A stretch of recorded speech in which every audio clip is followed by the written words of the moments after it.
of the Kingdom of Bahrain for their outstanding support for this dialogue and the ISS presence in the Middle East. The ISS is proud to convene this dialogue here in Bahrain, and while we meet at a time marked by volatility and fragility in the region and in the world, we also meet at a time where opportunities are beginning to present themselves for progress on an agenda that is perhaps a bit more hopeful and focused on peace, security, reconstruction, reintegration and prosperity in the region. The ISS convenes important gatherings like the Manama Dialogue, but it is also a research organization at its core, and we are constantly looking for ways to make our research available and accessible.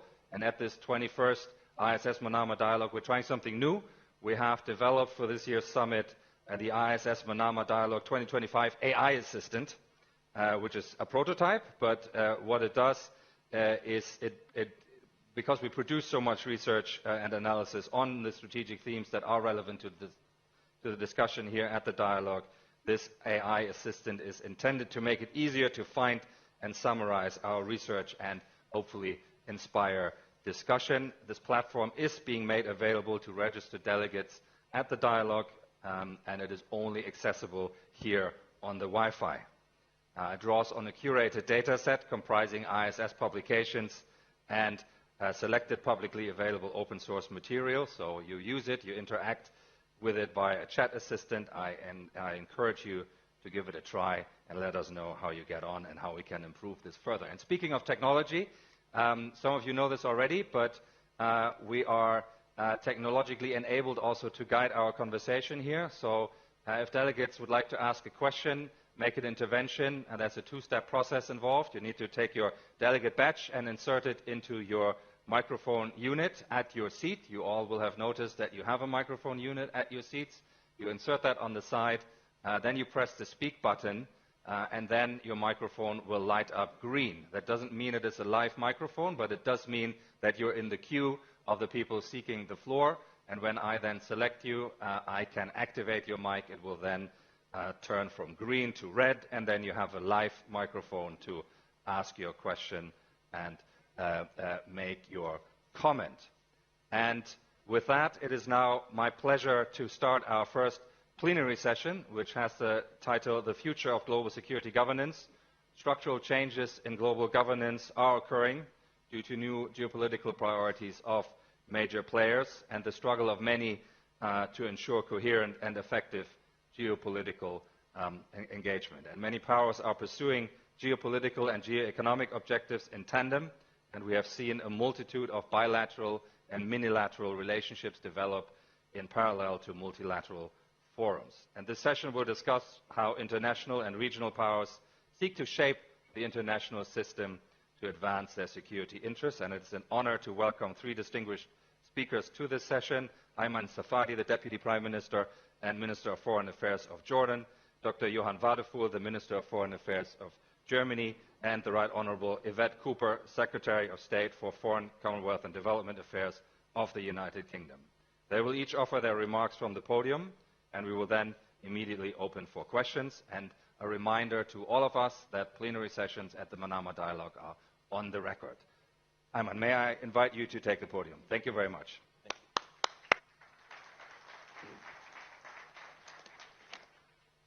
Good morning to you all, and allow me to start by expressing our gratitude to our gracious host, the Kingdom of Bahrain. Abdul Latif, thank you so much for hosting us, and also thanks go to IISS for their continued efforts to bring us together for what has truly been a very open, very frank and very useful conversation over many, many years. So thank you all for having us, and I'm honored to be here along with my colleagues Johan and Yvette on this forum. Bastian told me I have 8 minutes. I'm going to try and be shorter and probably yield my time for a more interactive conversation.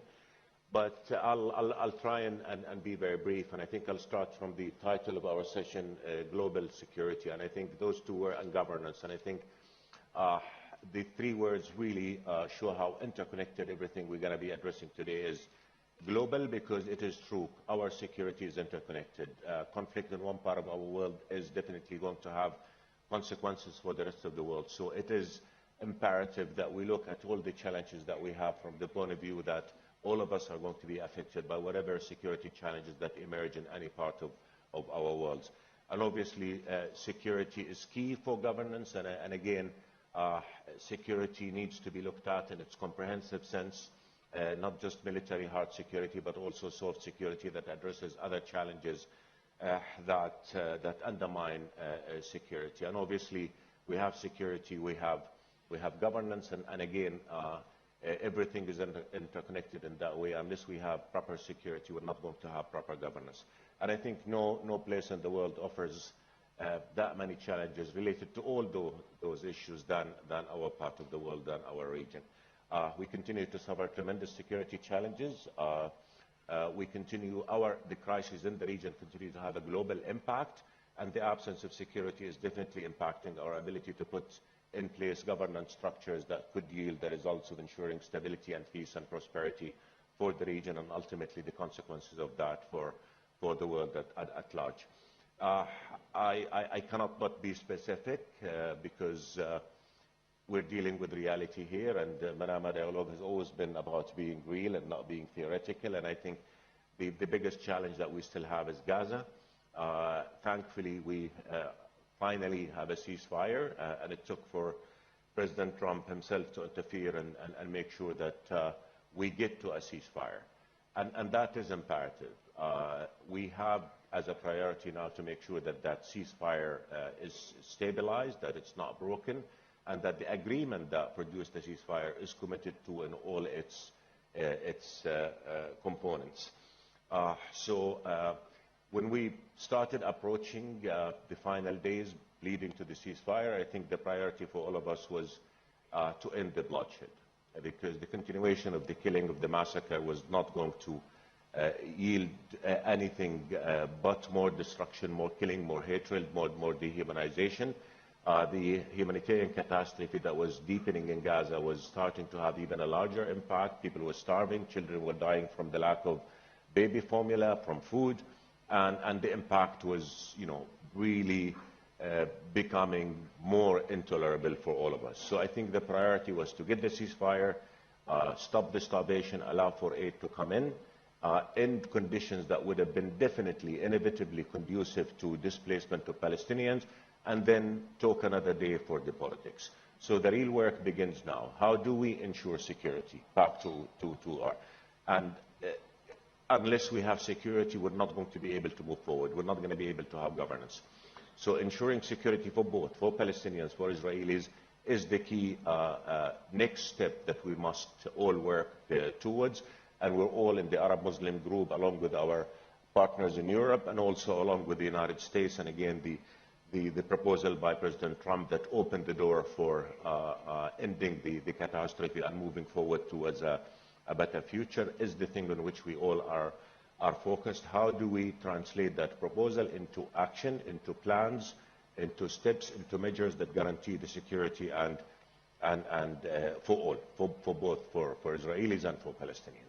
So I think it is imperative that we have a Palestinian police that is in charge of the security of the Palestinians. That needs to be supported by an international stabilization force. We all agree on that. But we all agree that in order for that stabilization force to be able to be effective in getting the job done, it has to have a Security Council mandate so that other countries can come in, and so that we really work out the details of the interfacing between the international force and the Palestinian force, which again must be in charge of security of the Palestinians, and that international stabilization force could do a major work in deconfliction and also in helping the Palestinian police. And we in Jordan, along with our brothers in Egypt, have said repeatedly that we're willing and ready and able to train Palestinian police and deploy that force. Of course, the elephant in the room is going to be Israeli presence in Gaza. Israel remains in about 53% of Gaza. It is just, and again, I'm speaking here from the point of view of being practical, of trying to increase the workability of the plans that we have on the ground right now. With Israel staying in Gaza, I think security is going to be a challenge.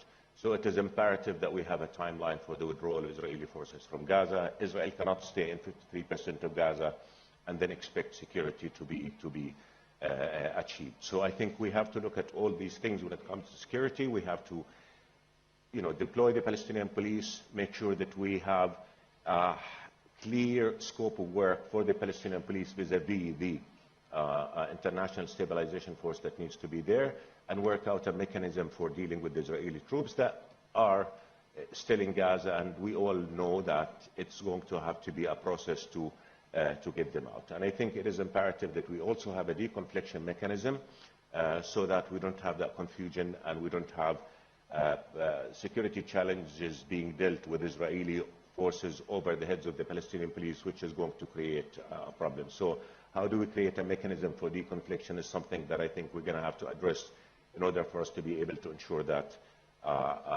whatever security arrangements we put on the ground are going to be workable and are going to achieve their goal of stopping the bloodshed and not allowing for the conflict to re-erupt.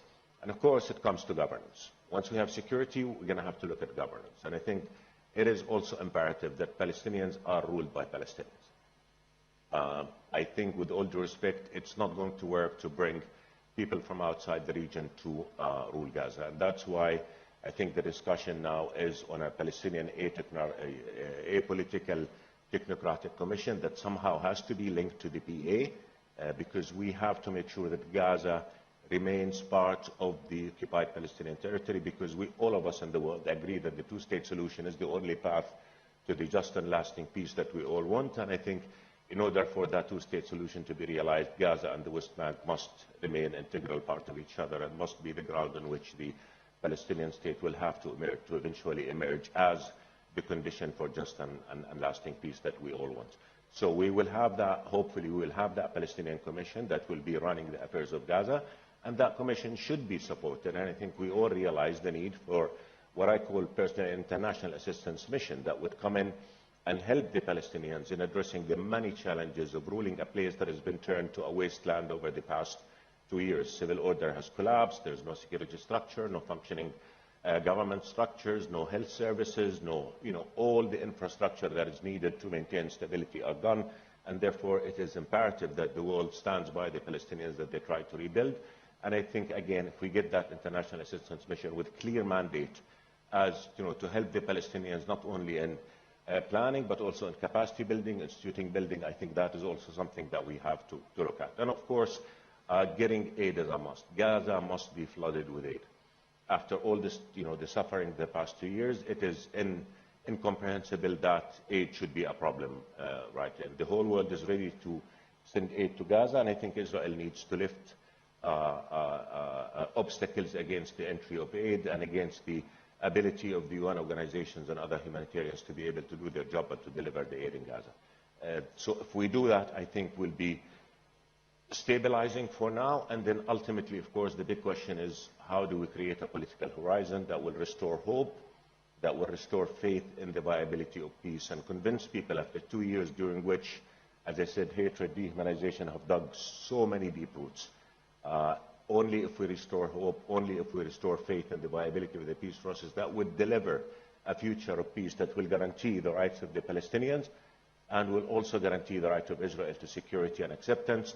That is the only way we can move forward, and that's the only way in which we can ensure security, in which we can ensure governance, and ensure that the world at large is not going to be once again affected by what's going to happen in our part of the world, and that the conflict will not erupt. Of course, key to the stabilization of Gaza is the West Bank, because whatever we do in Gaza, if the West Bank erupts, that's going to be undermined. And therefore, it is also a must that we all come together and make sure that we prevent any actions that is going to lead to the eruption of violence or destabilization on the West Bank. And it is clear that unilateral measures that undermine the two-state solution must be stopped. You cannot speak of a future of peace and security if people lose hope, and if settlements continue to grow at the pace that we see. If the West Bank is annexed, then that is going to be the last nail in the coffin of all our aspirations for peace. And I think it was extremely important that President Trump was unequivocal when he said he will not allow the annexation of the West Bank. And that's something for which we're grateful, because that is a statement that President Trump is protecting the peace that must be the future of this region. Because if the West Bank is annexed, then there's no peace to talk about. So I think with the President coming on so strongly, so unequivocally, saying the West Bank cannot be annexed, I think that's a statement also that could be interpreted to mean that the President will protect the prospects of peace that are essential for our region and for the world at large. So I think the real work, the real hard work begins now when it comes to Gaza and the Palestinian issue. We have the ceasefire, as I said, must be protected, but now all of us need to come together with ideas to see how we can move forward, stabilize, but also move towards a better future. And here I must emphasize also the role of Europe. I've got European colleagues here on the panel, and I think the role of Europe is key. Europe has traditionally been the largest donor to the Palestinian issue. We're going to need them in the reconstruction process of Gaza, which is going to be enormously expensive.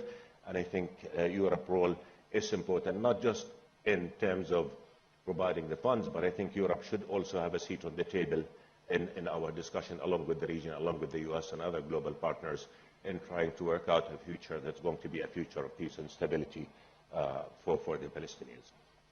I move to another regional hotspot, which is Syria. I think Syria has been a good success story thus far. Syria must succeed. We must do everything we can to help the Syrian government in its efforts to rebuild Syria on grounds that guarantee its security, territorial integrity, safety of its people, and representation of all its people. Because if Syria, God forbid, falls into chaos, everybody's going to suffer. And the global consequences of Syria falling into chaos are going to be extremely enormous in terms of terrorism, drugs, migration, and all of that. So stabilizing Syria is a key. We've got a government that took over Syria after 14 years of chaos. They're doing everything they can to rebuild, and I think they deserve our support, full support, in helping them overcome the challenges that they face, with a view, again, to rebuilding the country on grounds that restore hope to the Syrian people that their future is not going to be fraught with the despair and anger and oppression that marked their recent history. And again, Israeli meddling in Syria is something that has got to stop. The Syrian government is unequivocally saying it wants to focus on rebuilding its country. It does not want to be any security challenges with anyone. It will not pose a threat to anybody outside its territory. And it said it's committed to the 1974 armistice with Israel.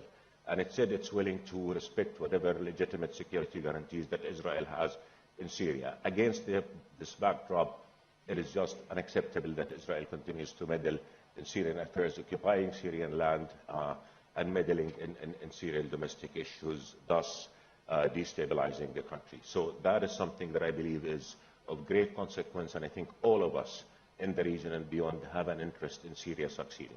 Minister, thank you very much.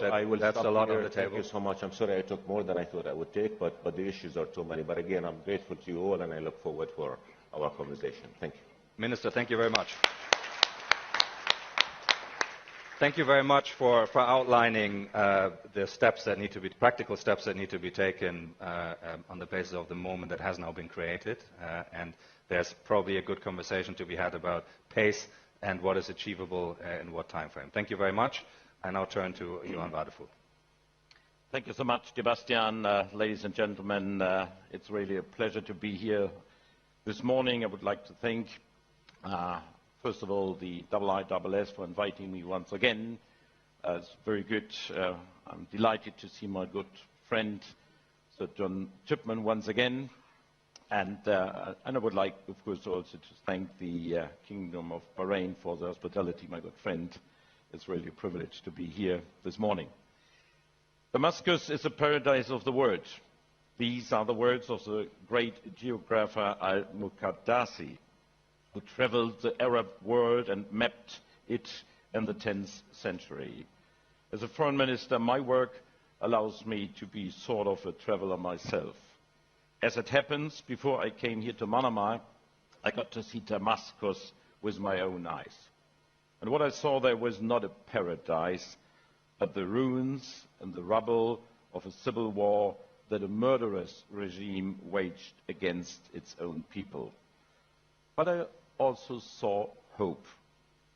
The fall of the Assad regime marks a turning point in Syria's modern history, a chance for social reconciliation and for economic reconstruction. This process will be challenging, but already today I can see that Syria is much freer than it was 1 year ago. We know, you know, that the political process still needs to become more inclusive and participatory. To put it simply, minorities must be protected. The Syrian state should be one where everybody finds its place. On this long path to peace, Germany is ready to accompany and to support Syria. We are committed to a positive future for Syria. But Syria is not the only example of positive change in this region, despite all its challenges. I'm happy and relieved to finally see progress in Gaza. We see hope around the region, a vision for a peaceful and prosperous future. We are grateful to President Trump for his strong commitment and for getting the 20-point plan done and agreed. We are grateful especially to our Arab partners, without whom a ceasefire and this very plan would not be achieved. And the Kingdom of Jordan and you, my friend, belong to these very core negotiators before the plan was revealed. Let us now again work together to support the 20-point plan and to iron out some crucial details, like the role of the PA and the pathway to a two-state solution. We all have a positive vision for the future of Gaza, one in which Israelis and Palestinians live in two states side by side in peace and security. My government fully supports this vision. We are one of the most important donors to humanitarian support to the people in Gaza and, by the way, to the PA as well. We have helped build Palestinian state institutions for more than 30 years. We will not stop now. For this mission to succeed, 3 main steps need to be taken. First, we still need more humanitarian access. The situation for civilians in Gaza remains dire. That is something I constantly raise with my Israeli colleague. Also, humanitarian assistance should not be politicized. Second, the International Stabilization Force in Gaza will need a clear basis in international law. We understand that this is of utmost importance to those countries who might be willing to send troops to Gaza and for the Palestinians. Germany also wants to see a clear mandate for this mission. And third, it is important that we pressure and contain those who actively work against this vision. Let us counter those who strive to instability and ensure that opponents to peace cannot succeed. In this spirit, I will do my part and reach out to those with influence in the region and beyond. We need to be clear. The only reason we finally see a positive development both in Syria and in Gaza is because we saw an alignment of forces. Not a complete alignment, of course. That never happens. But just enough to make it happen. And we keep going on. To be sure, there's still a lot of work on Gaza alone.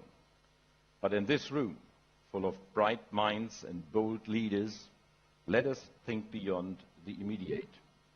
Just imagine, if we were to achieve a lasting peace in Gaza, we could use this precious alignment to address other pressing security challenges of our world, from Russia's unrelenting aggression in Ukraine to the ravaging civil war in Sudan. We all share one common interest. That interest is peace. That interest is security. With that vision in mind, we can think in terms of opportunities rather than crises. Opportunities such as cooperation in the development of new technologies, new forms of energy, AI, nanotech, and so on. Opportunities in the development of the whole region between the Mediterranean and the Gulf as an economic powerhouse. Progress demands optimism, but it also requires action. Let us act together. Thank you so much. Minister Waldfurt, thank you so much for those remarks. And I think you posed this question of how do we expand on this alignment of forces has created this moment. How do we expand the dynamic in a positive way? And I'm grateful that you also mentioned other opportunities that may then follow. And some of these themes are, of course, also on our agenda here at the Manama Dialogue. Yvette Cooper, if I may invite you to take the floor, please.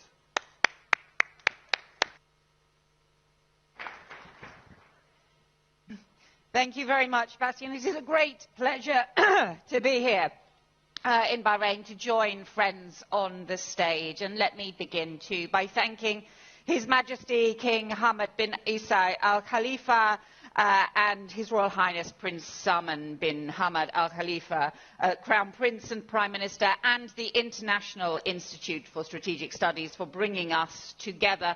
This, the 21st Manama Dialogue, which from the outset, this gathering has been an important opportunity to discuss, seek solutions for regional issues that impact the whole world. The Syrian conflict, efforts to curb Iran's nuclear program, the war in Gaza, or terrorism or cybersecurity. Today, I think it is crucial. It represents much more than that because security issues have never been more interrelated. The attacks on shipping in the Red Sea impacting on global trade, Russia's brutal invasion of Ukraine impacting on the security and economies of Europe, the Middle East and beyond, and the unfolding crisis in Sudan that could have much wider regional and global implications. And this morning's session is on global security governance at a time when regional conflicts are impacting on global security, when multilateral frameworks are being questioned, but yet when international cooperation is crucial to achieving the security and peace that we all seek. So I want to just reflect briefly on some of those most serious regional challenges to our global security and why they require both that individual leadership and from individual nations, but also the coming together through modernised and agile multilateral partnerships and approaches if we are to succeed. Because as we meet today, as Eamon and Johan have talked about, the ceasefire in Gaza has been in place for nearly a month. And it comes after 2 years of the most unimaginable suffering, which sent destabilising shockwaves throughout the world. It is fragile, but it is in place, with many hostages finally returned to their loved ones, with urgently needed aid starting to increase, and a ceasefire that many thought would never happen, including, I suspect, many people here in this conference. And the fact that that ceasefire agreement was reached is a huge tribute to the leadership of the US and President Trump, working alongside Qatar, Egypt and Turkey in the negotiations, but also backed by many more, including Jordan, including Saudi, including the Arab League, including many partners across Europe and the world, all part of a diplomatic process through the summer. The work of the New York Declaration that rejected Hamas, the historic decision by the UK, France, Australia, Canada, Portugal and more to recognise the state of Palestine coming together at the UN General Assembly, and proposals put forward by many nations across the world towards a comprehensive plan for peace, not just a ceasefire, and ultimately the decisive leadership brought by President Trump and the US, drawing together the 20-point plan. But all of us know that this situation is still immensely fragile. We've seen further attacks, we've seen aid remain a trickle, not a flood, we've seen hostage families still waiting for some remains. And all parties must deliver on their commitments, and we need to also, all of us, lean in to make sure we have the momentum and the progress we need for a lasting peace, not simply the ceasefire. Gaza must not get stuck in a no man's land between peace and war. And progress is urgent. The UK is committed to playing its part. I agree with Johan that critical is increasing the flow of aid. Humanitarian aid cannot be conditional. We cannot leave children still facing famine. We cannot leave families desperately needing medical healthcare support. We need the progress on the governance proposals for a Gaza free from Hamas and enabled by a reformed Palestinian Authority. And we will need the new security arrangements in place through the stabilisation force and Palestinian police as well. And the UK will support this through drawing forward on our expertise on civil-military coordination and weapons decommissioning. The planning for long-term reconstruction, helping to unlock private finance. And also, we should expect all of this to need to be underpinned not just by one, but by a series of UN resolutions. And we know there is only one way to get the just and lasting peace, which is the two-state solution of Israel and Palestine living peacefully side by side. But the challenges of the next stage are going to be harder than the first. And it would be easy at this point for individuals, for nations, to start to pull back or to walk away because the challenges get too hard. But we have come this far. We cannot put that progress at risk. And now is more important than ever for our international cooperation and for everyone to lean in. But while in Gaza there is a prospect of fragile hope, in Sudan right now there is just despair. And just as the combination of leadership and international cooperation has made progress on Gaza, it is currently badly failing to deal with the humanitarian crisis and the devastating conflict in Sudan, because the reports from Darfur in recent days are truly horrifying. Atrocities, mass executions, starvation, and the devastating use of rape as a weapon of war, with women and children bearing the brunt of the largest humanitarian crisis in the 21st century. For too long, this terrible conflict has been neglected, while suffering has simply increased. Whilst we have put forward resolutions at the UN Security Council demanding humanitarian access, over a year ago it was shamefully vetoed by Russia. 6 months ago, the key partnership, the conference in London, did not achieve the objective we needed of a common approach to ending this war. Today, I am announcing from the UK government a further £5 million of humanitarian support in response to the violence in El Fasher, on top of the £120 million the UK is already providing this year across Sudan. But no amount of aid can resolve a crisis of this magnitude until the guns fall silent. So the world must do more. And that means we need to, just as we united in support of President Trump's peace initiative in Gaza, we need a new international drive to end the war in Sudan, with a ceasefire that can staunch the bloodshed, with the support not just within Sudan itself, but from across the world, and through the Quad, the UN, and every forum too. But whether it be through Sudan, whether it be in Gaza, or whether it be in Ukraine, where Russia's ongoing assault is threatening European security, and where no one wants a just peace more than Ukraine, and where we will continue to pursue economic sanctions until Putin abandons his failed war and gets ready to negotiate for peace. But in each of these cases, international cooperation has been and continues to be crucial. Sometimes that has taken new forms through the coalition of the willing, through the partnerships built up around achieving the ceasefire agreement in Gaza.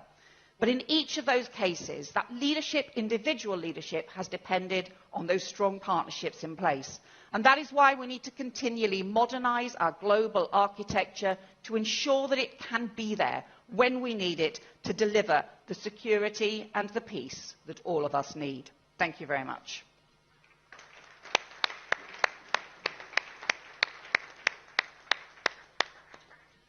Thank you very much for those remarks, and I think that call to action on delivering on commitments, on promises, but also broadening the perspective a little bit to point out that while we're making progress somewhere elsewhere, conflict is raging in quite extreme forms, and we might not quite have despite the many formats, some of which you mentioned, we haven't found a way to address that in even a remotely effective way. So we will now open up for questions. I will take maybe 5 or 6 in the first round, and then we'll return to the panel, and then we'll get another round in. We have about 50 minutes for discussion now, and as many of you know, we have a very active young leaders group here amongst us, so I will make sure that I call on a few of them as well as we go on. But first on my list is Simon Mail from the UK. Simon, your mic is live. Thank you very much, Bastian. It's very understandable that the focus of all 3 speakers is the ongoing situation in Gaza, Israel, the Palestinian issues. But if you get a bigger map, one of the features of the Middle Eastern environment that I view as most hopeful at the moment is the military, economic and ideological weakening of Iran. And although the Foreign Secretary mentioned the nuclear file, often that has been used by Iran as a cover for the activities of its proxies, the militias in Hamas, obviously Lebanon, the Hashd al-Shab in Iraq. And I'd just be interested to hear the panel's views on what we do now about Iran, because to my mind the weakening there offers huge hope for all those regions, because Iran's always used the Arab world as its strategic depth in a malign manner. Thank you very much. Thank you very much. So we'll take a few more from Oman and from the Young Leaders Group, Hailana Al-Busaidi. Good morning, everyone. This is Hailana Al-Busaidi from the GCC General Secretariat. I just wanted to touch bases on Sudan. There is an extremely annoying international silence on what's going in Sudan and Al-Fashir. Sudan has the largest humanitarian crisis in the world, and a lot are not talking about it because it forces you to have a lot of uncomfortable conversations about anti-blackness and about who gets humanitarian aid extended to and who gets ignored. And this is how greed, racism, and power shapes who gets empathy and who gets ignored. Sudan is bleeding right now, and empathy isn't emotional, it's intellectual. What are governments doing right now to save Sudan? Thank you very much. From the United States and from The Economist, Greg Karlstrom. Thank you, Bastian. Greg Karlstrom, Middle East correspondent for The Economist. 2 questions for Minister Safadi. First, around security in Gaza. On that stage 2 years ago, you said there will be no Arab troops going to Gaza, none. Do you still think that's the case? And if there is a stabilization force made up entirely of non-Arab troops, will that have legitimacy in Gaza? And then second, around reconstruction, there's been some talk in Jerusalem and Washington about if Hamas refuses to disarm, starting the process of reconstruction to the east of the so-called Yellow Line, so in Israeli-controlled parts of Gaza. I'm wondering what you think about that. Thank you very much. And from the Netherlands, Mayor Nouwens. Thank you, Bastian, and thank you to the panel. In all of your remarks, you rightly discussed the role of countries from this region and from the West to ensure the ceasefire turns into a lasting peace and rebuilding of Gaza. But China, of course, is increasingly positing itself as a global leader on security, including through its Global Security Initiative. My question, therefore, is, seeing as it has taken a rather hands-off approach to engagement on security in this region in the recent conflicts, are you satisfied with China's role to date? And what are your expectations of China moving forward? Thank you. Thank you very much. I might take 2 or 3 more from Bahrain and the Young Leaders Group, Anauf Al-Awadi. Good morning, Excellencies. I wanted to address my question to His Excellency Minister Ayman Al-Safadi. History in international relations has taught us that ceasefires can last between a few hours and a few decades. However, considering the volatility of the region, what are the mechanisms in place now and that will be in place in the future to ensure that both parties do not break the ceasefire and thus taking the region into another chapter of instability? Thank you. Thank you very much. I'll take two more and then we'll return to the panel. I might give warning, Yvette, I might start with you and then we'll come to Johan and then Ayman, since there are a few that are directed specifically to you, we'll end the round with you. But let's take two more. Tom Beckett from the UK. Tom.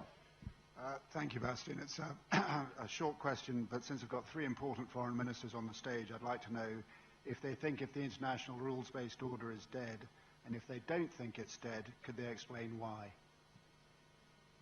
Thank you, Tom. That's very crisp. And we'll take one more in this round from Saudi Arabia, Shafi Al-Damra.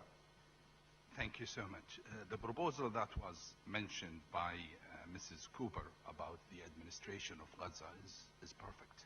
But how can the UK and other partners put an effort in order to encourage the other to go ahead with this plan, particularly the USA? Thank you very much. So let's return to the panel for a round of responses, and then we'll turn again to the audience for a second round of interventions and questions. Yvette, may I ask you to start us off in this round?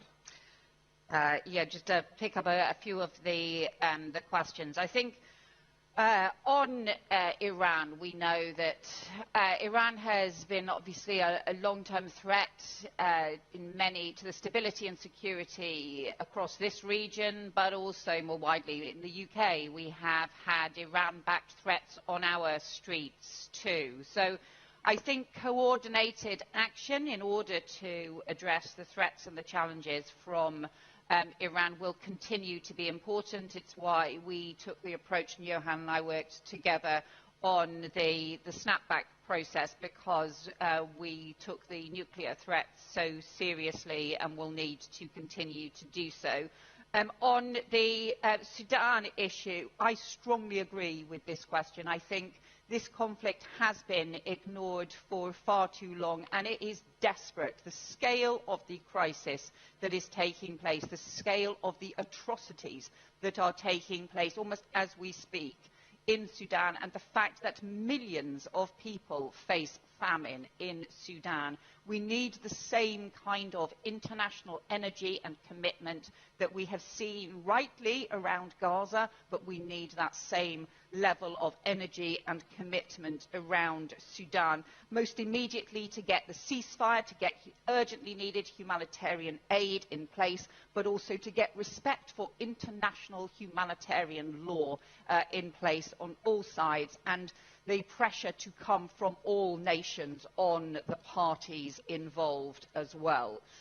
The issues around the security, some of the security issues, reconstruction issues in Gaza, I think the reconstruction we need to keep Gaza together, not have greater fragmentation within Gaza, and also to see this as the UK's strong, long-held view that we need the two-state solution, and that does mean Gaza, the West Bank and East Jerusalem to be part of a future Palestine living peacefully alongside the State of Israel. But we know there are so many steps in terms of maintaining this ceasefire. The question about how the ceasefire needs to be maintained at the moment. I believe that we should be seeking to strengthen a formal monitoring process, a formal independent monitoring committee to be able to deal with what will inevitably be incidents that will take place, to ensure that they don't destabilise the ceasefire as a whole. Of course, that means we will need the progress both on what the governance processes should be, the transitional governance arrangements for Palestine to be led by Palestinians, but to know that there will need to be transitional arrangements, and there will need to be those security guarantees, the security and stabilisation forces in place. We know that none of this will be easy, but it does require everyone to lean in. And in terms of how China plays into this, well, I hope, as a for example, as we will need UN resolutions, and I think a series of them, to underpin this process at different stages along the way, I hope China will strongly support those UN resolutions, because although there have been different leaderships, different regional processes, ultimately we will need the underpinning of that UN process to provide the right kind of legal framework as well. Which goes, I think, then to Tom's final question about, is the international rules-based order somehow over? I think what we are seeing at the moment is something that is more varied and more high energy, that's taking place with different forms of leadership and regional partnerships and frameworks in order to drive the response to individual conflicts. But ultimately, they need to be underpinned, as we've seen in Gaza, by the UN resolutions, by that international rules-based order, and by that international process. So yes, I strongly believe in still a rules-based order. It needs to modernise, but it needs ultimately to underpin any work that we do to deliver security and peace. Thank you very much. Johan. Yeah, thank you. And Yvette already mentioned that the United Kingdom, Germany and France are working in the E3 format on the Iran failed together. And of course we took the nuclear threat very seriously and had to trigger, unfortunately, the snapback mechanism. We included in all our talks with Iran, of course, the behavior of Iran here in the region, and of course also the missile program, and we will do so also in the future. And as we said to Iran, we are ready for new negotiations. We are ready. We are waiting for a call, which we didn't receive right now. But of course, the behavior of Iran here in the region will also be part of our further negotiations with Iran. Sudan is absolutely an apocalyptic situation there, the greatest humanitarian crisis of the world, which must not be overseen. Violence against the civilian population must stop immediately. The RSF have publicly pledged to protect civilians, and they will be held accountable for these actions. And on the other side, expelling senior World Food Programme representatives is nothing but cynicism. So SAF needs to reverse this decision. A ceasefire is needed. We warn against the division of the country. China's role in the world is a very important one, but China has to play a more productive role, as it is one of the P5 members of the Security Council, and it has a special responsibility to contribute to peace, not only in Ukraine, but also in this very region. And we do not see a readiness in China, and encourage them to be active in Ukraine with all its influence on Russia, as well as here in the region. Gaza is mainly, Ayman, you are asked to give an answer, and as two of us just met 2 days ago, we are reading from the same page. I would say only one sentence. We really have to speed up. My fear is that we are that we are running out of time. Ceasefire is good. That was very necessary. We need a surge of humanitarian aid, as I said before, but we really need to fill the vacuum within the Gaza Strip for security, for administration, and we really have to do that as soon as possible in order to avoid that Hamas is again taking over, I would say, power in the Gaza Strip, and that, of course, could be again a motivation for Israel to once again use military force, and that, of course, is not the way ahead we are planning. So please, everybody, let's step up and let's become quicker. And I know that that you are in your format convening in the next days. This is very important. Lastly, the international rules-based order is challenged as each and every legal system. So in Germany, it is forbidden to murder people, but it's happening. So, but this is normal, and our legal system is not over. It is violated, yeah? On a daily basis. If you go to traffic in thousands or millions of times, but it's not over. You see that we now, in this very situation, with regard to the Gaza Strip, have a consensus, nearly a consensus, I would say, that a new Security Council mandate is needed to legitimate the use of force through the international stabilization forces further on. That shows that in the end of the day, everybody is going back to our international rules-based order, and that we are on a very good way to defend it. Thank you. Thank you very much. Ayman, may I invite you to address some of the questions, in particular the ones that were asked to you directly on how do we assure adherence to the ceasefire and prevent future instability, but then also legitimacy of the stabilization force. Those questions, please. Thank you so much. I mean, again, very, very quickly, Sudan, I echo the comments of my colleagues here. Sudan has got to be addressed. Sudan has not received the attention it deserves. A humanitarian crisis of inhumane proportions is taking place there, and I think we've got to stop that. And we all need to come together to do that. On Iran, I think we all in the region want good relations with Iran.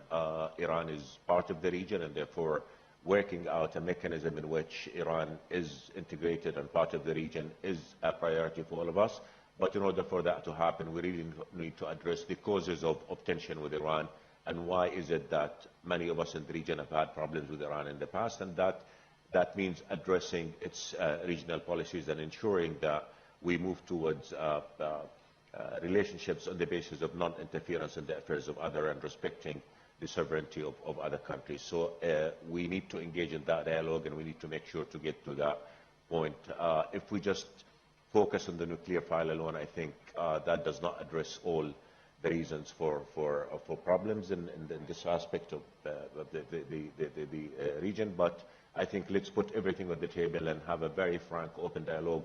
Why we are here, what are the reasons, address them, and then move forward. And the only way for that is to make sure that everybody respects sovereignty, territorial integrity of the other, and there's no interventionism or meddling in the affairs of the others. I think on Gaza, look, I mean, ultimately, the agreement that has been reached needs to be respected, adhered to by all parties. It took us 2 years to get there, and finally we have something. It's not ideal, but it's a very, very important start. It saves lives. So everybody has to be committed to the ceasefire agreement that was reached. Going forward, I think it is imperative that we understand that we need to go step by step, but not towards an unknown. We need to go step by step towards a clear end game. For now, stabilizing Gaza, ensuring that we address the catastrophic consequences of the war, but ultimately that should be linked to a political horizon that would deliver the just and lasting peace, whose only path is the two-state solution. We cannot have a fragmentation of Gaza, and I agree totally with you, Adet, and Johan and I had this conversation. Gaza is one, and Gaza is part of the occupied Palestinian territory. So I don't want to be addressing theoretical possibilities right now, but I would say is that in order for us to get to the end game that we all want, which is lasting and just peace, Gaza needs to be one. Everybody needs to adhere to the ceasefire agreement, and all the hard work in terms of working out security mechanisms, governance, and political horizons must continue. On the stabilization force, look, I mean, I can speak for Jordan, and I can tell you what His Majesty has said not too far long ago.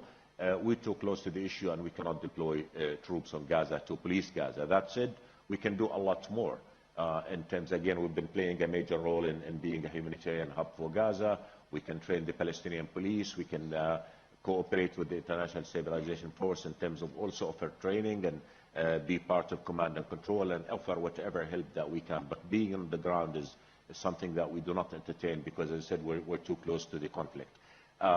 But the key, again, the word that I think we're approaching this from is workability. We all want the same thing. There, again, the President Trump's plan has a lot of ideas. How do we make them more workable? How do we create conditions that would ensure they deliver their objective of ensuring the end of conflict and getting us to peace? And workability, within that definition, it is imperative that Palestinians are secured by Palestinians, that Palestinians are governed by Palestinians.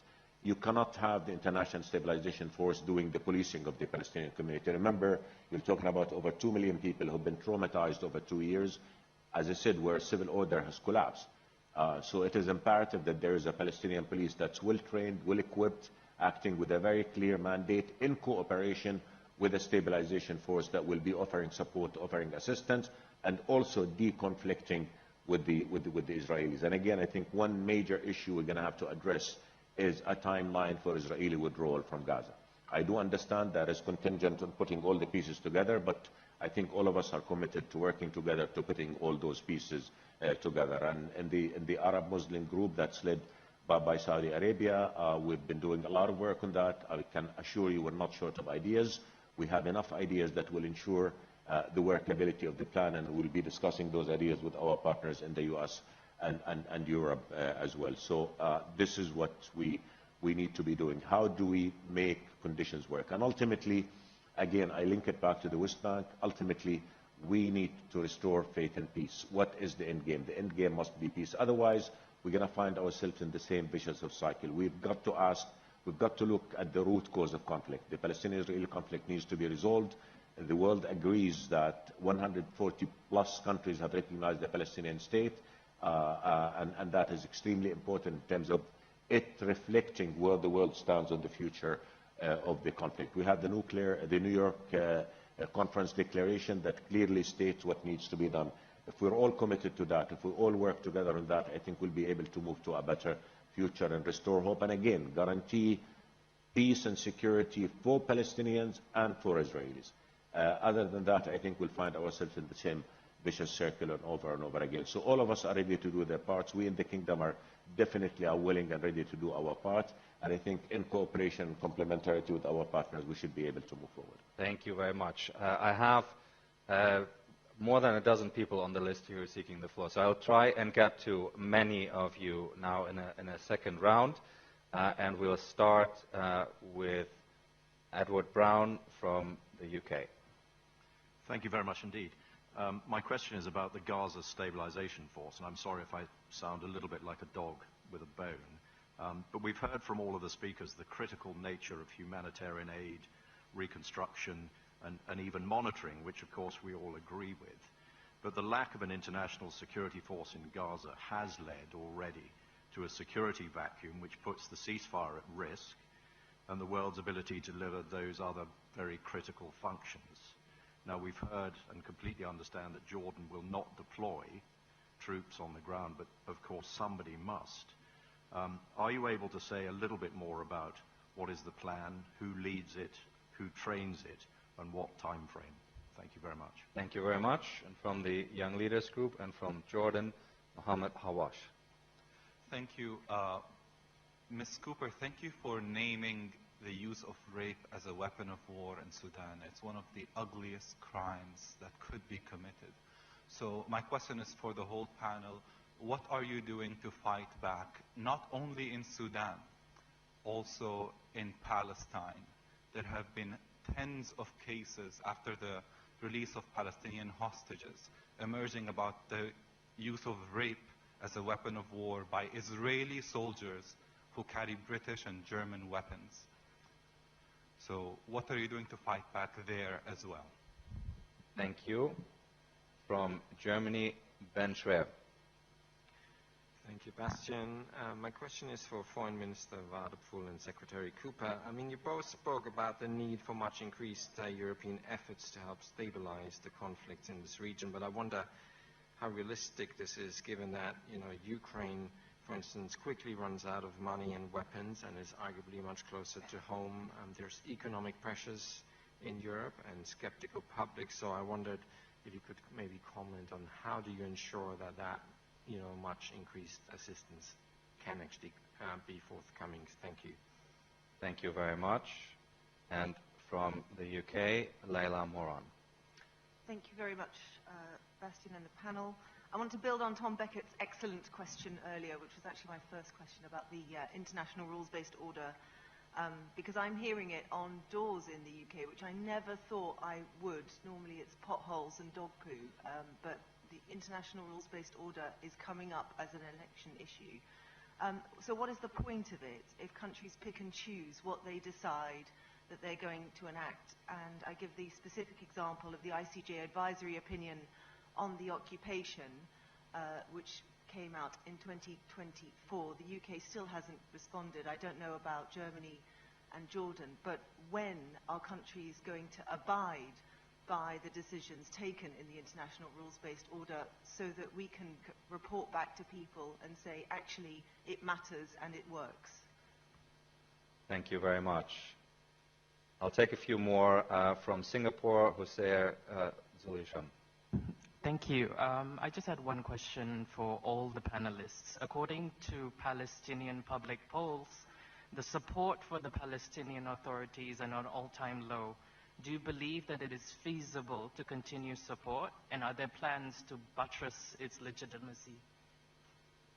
Thank you very much.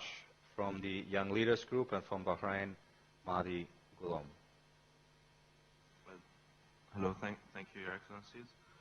This is Mahdi Gulom from the ORF Middle East think tank. So the common conception amongst observers is that the Gulf states will be the major financiers of reconstruction in post-conflict areas such as Syria and Gaza and others. How do the panelists read this prediction? And what parallel avenues are there for reconstruction financing? And what role do you see your respective countries or multilateral institutions playing? Thank you very much. From the United States, Abigail House-Lohner. Thank you. President Trump's peace plan includes disarmament of Hamas. Could you speak a little bit about, this is for, Minister Safadi, who will disarm Hamas if that is an objective to be completed? Who specifically should do that? What does disarmament of Hamas mean? And if the disarming force is a Palestinian police force, as you described as the people who should be policing Gaza, will that include people previously affiliated with Hamas? Thank you. Thank you very much. From the UK, Matthew Simmons. I'd like to ask the panel what makes them think that Israel has any genuine intention of pulling out of the 52% of Gaza that it occupies, and what might change that intention. Thank you very much. Also from the UK, Robert Ward. Thank you, Bastian, and thank you to the panel. A question to the Foreign Secretary, if I may. The UK has growing security commitments across the world, in Europe, in this region, and of course in the Indo-Pacific. Expectations of the UK's role and support are also very high amongst allies and partners such as Japan and others. How does the UK balance or maintain these expensive commitments given the severe constraints on the UK's domestic resources? Thank you. Thank you very much. I'll take two more and then we'll return to the panel. From Germany, Sascha Bruchmann. Sascha. Good morning, Excellencies. You all mentioned the UN Security Council resolution on Gaza, and in the background of the snapback sanction is the UN Security Council resolution. We heard the Russians and Chinese would have not allowed it had it not been for the way that they were designed.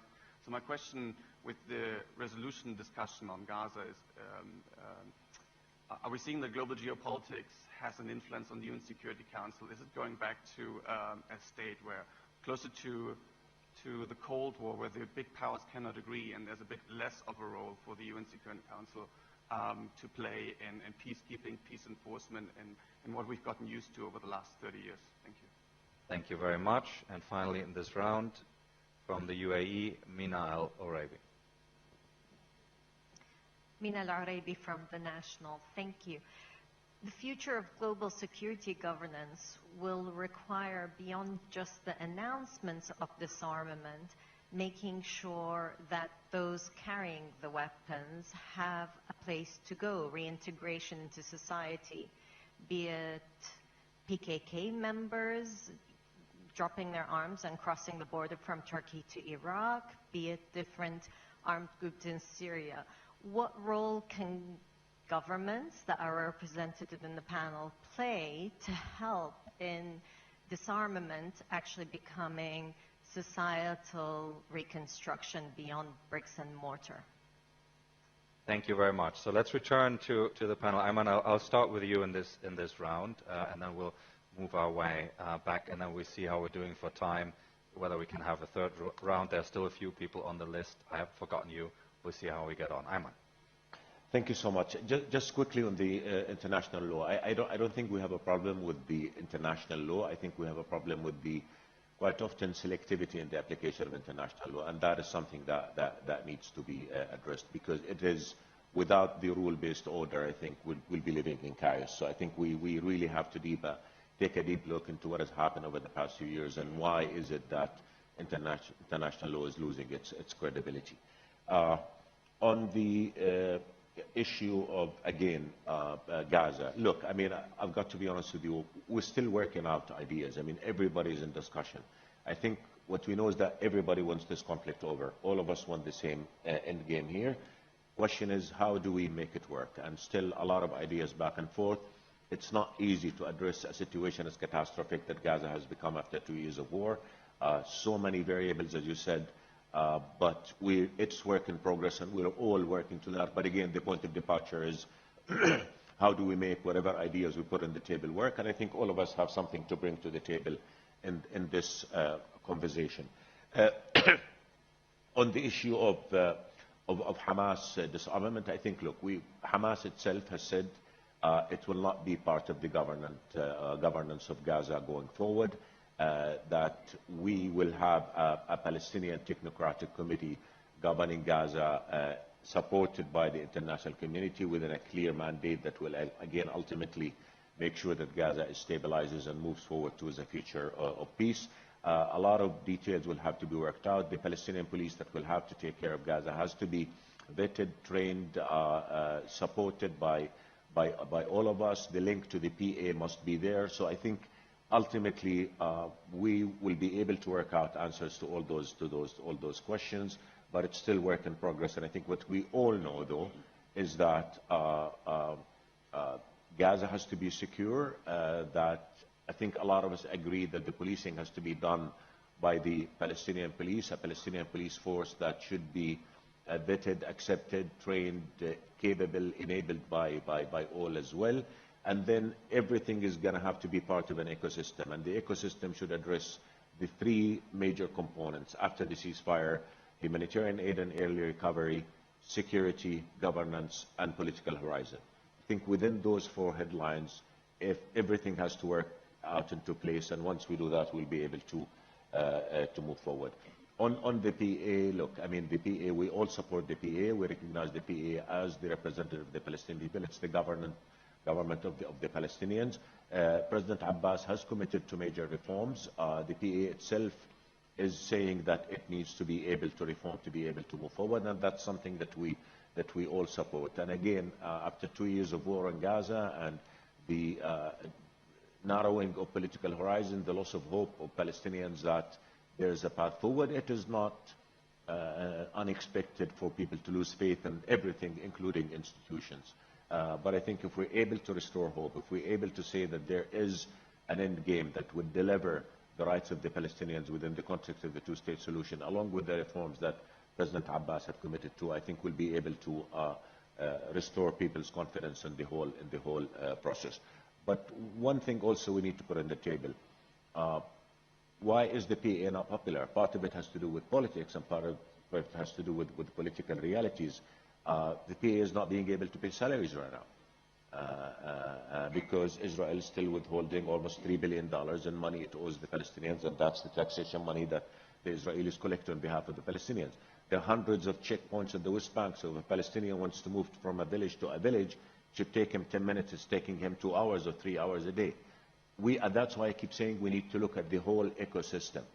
And the PA has reforms that it said it wants to do, and we believe it must do, because that will be in the interest of the Palestinian people and the interest of the PA itself. But Israel has a lot to do as well. And all of us have a lot to do in terms of agreeing on how we move forward and challenging whatever that is going on wrong. And I think, again, back to the bigger picture. The bigger picture is that peace can be delivered through the two-state solution. Now we all know, and let's be realistic, now is not the time to achieve the two-state solution because the components are not there for it. But now is definitely the time to protect the two-state solution. Because if we protect the two-state solution now, then we protect the future of peace for the whole region because there's simply no alternative to that. So any measure that undermines the two-state solution must be challenged, and the party that undermines the two-state solution must be held to account. That is how we move forward, and that's how we maintain credibility of our narrative and our political position. So as I said, many details have yet to be worked out yet. But I think the good thing is that all of us have come together in the region and beyond to say we've got to end this problem, and we all remain in conversation on how to achieve that. And if I may, one word, we did not mention Lebanon at all, and I think it is imperative that we mention Lebanon as well, because Lebanon could be a success story. I mean, I think all the makings for Lebanon to stabilize are there, and I think all of us need to go back. Again, the golden rule is that support Lebanon institutions, support Lebanon's integrity and sovereignty, and we'll be able to move forward. Thank you very much. Johan. I can also associate myself completely with what Ayman said, especially on Lebanon, coming just from Lebanon and meeting the President, the Foreign Minister, and the Prime Minister. They are on a very good way to really bring the monopoly of power back to the state, which is very important, and they have our full support. I think I'm not only speaking for Germany, but also on the behalf of the European Union. So bringing the LAF, so the Lebanese armed forces, back to the role to be the only military power and police power in the state and to defend the state and its institutions is crucial, and they have our full support on that way ahead. The international rules-based order is still alive, and of course the justice system is part of that. And of course we have abided to decisions taken by the International Court of Justice, and the opinions prepare decisions, and of course we are reading these opinions, and they are of course very important, but for Germany it's absolutely clear that the International Court of Justice has to be defended, has to be workable, and that everybody has to abide to his decisions, and that is for everybody. Everybody is equal before this court and before the law. The good thing is, thinking about, you spoke, Ayman, about the bigger picture. The bigger picture we are reading all from the same page here in Europe, in the United States, and in the Muslim and Arab countries here around. Everybody knows that the two-state solution is the only solution to find a peaceful cooperation and to live peacefully and with a lasting peace together, Israelis and Palestinians. And that is also, in the end of the day, well known in Israel. And they want to defend, of course, also the Abraham Accord system and perhaps enlarge it and encourage other states to associate and to be part of that.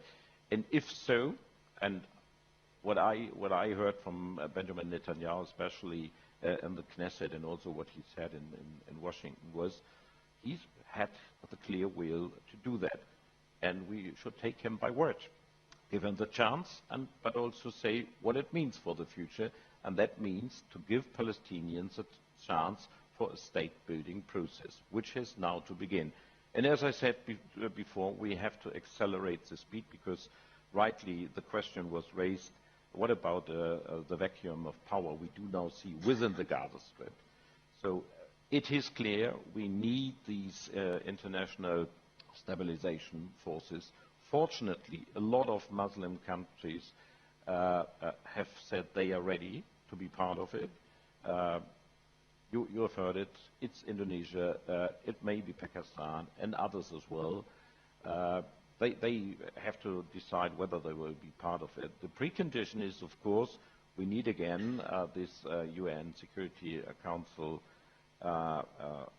allowance for that, the resolution.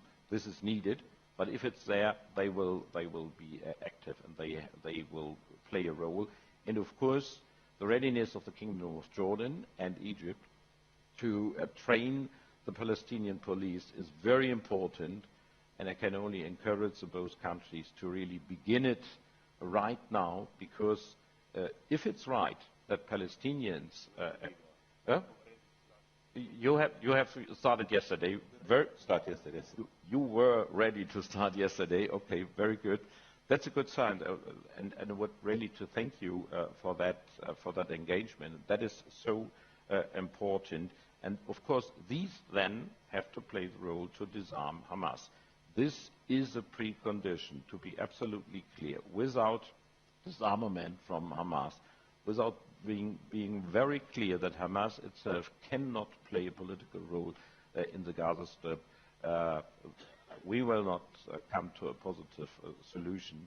But the will is there, and they will all have our support. And Germany, together with the UK and other European countries, we are ready to give assistance not only to the PA, which we have done before. We are one of the biggest donors for PA and for the Palestinians in the past, and we will do so in the future. We are ready to play an important role together with Egypt in the reconstruction conference, which we hope Egypt will host within the next weeks. And Germany is ready to be there in the Gaza Strip and elsewhere in Palestine, together with Egypt and with other countries. Thank you so much. Thank you very much, Secretary Cooper. On these broader questions, but then there was also a specific question of how the UK might balance the multiple global commitments, fairly high expectations, but a resource constraint. Over to you. Yeah. So starting with those questions, both for the UK, maybe for Europe as a whole, clearly one of the most immediate security challenges we face is the war in Ukraine and the additional pressures that means for us, for defence, for security. And it's one of the reasons why we are substantially, the UK government is substantially increasing our investment in defence, as is Germany, as are other European countries.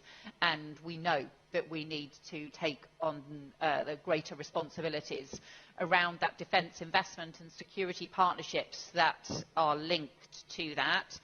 But when it comes to other parts of the world, other areas, and including our role in terms of supporting the ceasefire and peace process in the Middle East, in many ways that will be a role which is about providing expertise and diplomacy and support for the role that other partners play. We too, alongside Jordan, have been involved in training Palestinian police officers, for example, in the past. That is something we would like to continue to support being able to do. We have expertise that goes back to the experiences in Northern Ireland, for example, on demining, and we have significant expertise in where we know that there are unexploded ordnances across Gaza as we speak that are preventing aid getting through because no one knows whether streets are safe, whether buildings are safe, where we are funding, putting additional funding into support through the UN and through some of our expertise and agencies based in the UK to be able to do those kinds of assessments, practical measures like that, that I think all of us need to be part of, and of course part of those international debates around some of the crucial questions. And the second area I think of questions was around some of those next steps on the ceasefire agreement, be it around the next steps in terms of Hamas response, the next steps in terms of the Israeli government response, the international stabilisation force or the Palestinian police force. I think, look, at the heart of this is that all parties signed up not just to the immediate ceasefire agreement, but to a broader peace process. and to the 20-point plan that was outlined by President Trump. And that means all parties needing to continue to be part of that. Hamas making commitments to disarm. Israel making commitments to be part of a process of withdrawing from Gaza. Yes, there are going to be steps along the way. None of these processes are going to be swift. There will be sometimes 2 steps forward, 1 step back in all of the different negotiations that will need to take place. But we have to hold everyone to that process. We will only be able to do so if we keep the momentum up. That means crucially getting the humanitarian aid flowing much more swiftly than it is already, but also the additional progress on what kind of the detail around the Palestinian Committee, so that Palestine is led by Palestinians, around the UN resolutions that we have discussed, and yes, the crucial work on the international stabilisation force as well. On the decommissioning disarmament process, again, there are ways in which that can also be done through independent monitoring processes as well. And again, it will require creativity, but it's very, very easy to come up with all the reasons why things won't work. The challenge for us is what are the practical steps to make sure that it does. Questions, I think, on the UN, the rules-based order. I think Johan's responded to many of those about the importance of their international judicial institutions, but also the importance of the UN.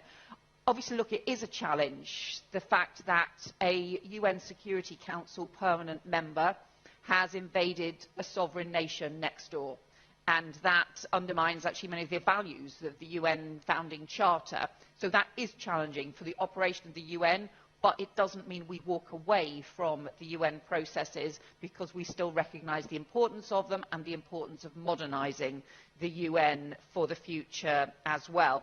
Just say something about, there was a question further about rape as a weapon of war. You know, it was 25 years ago yesterday that the global community made a commitment through UN Resolution 1325 to protect women and girls from the horrors of war, to ensure that they are not just the victims of conflict, but they can be leaders in peace. And that commitment must not be forgotten. It feels at the moment as though we have gone backwards on the use of rape as a weapon in war, on the use of sexual violence in conflict. We have a responsibility, again, all of us. Some of that is about the rules of war. Some of that is about the pressures around conflict, the response to conflict. Some of it is also, frankly, about the approach to tackling violence against women and girls in each of our own countries. We have made a commitment in the UK to halve violence against women and girls in a decade. We would love to work with countries across the world on those kinds of commitments,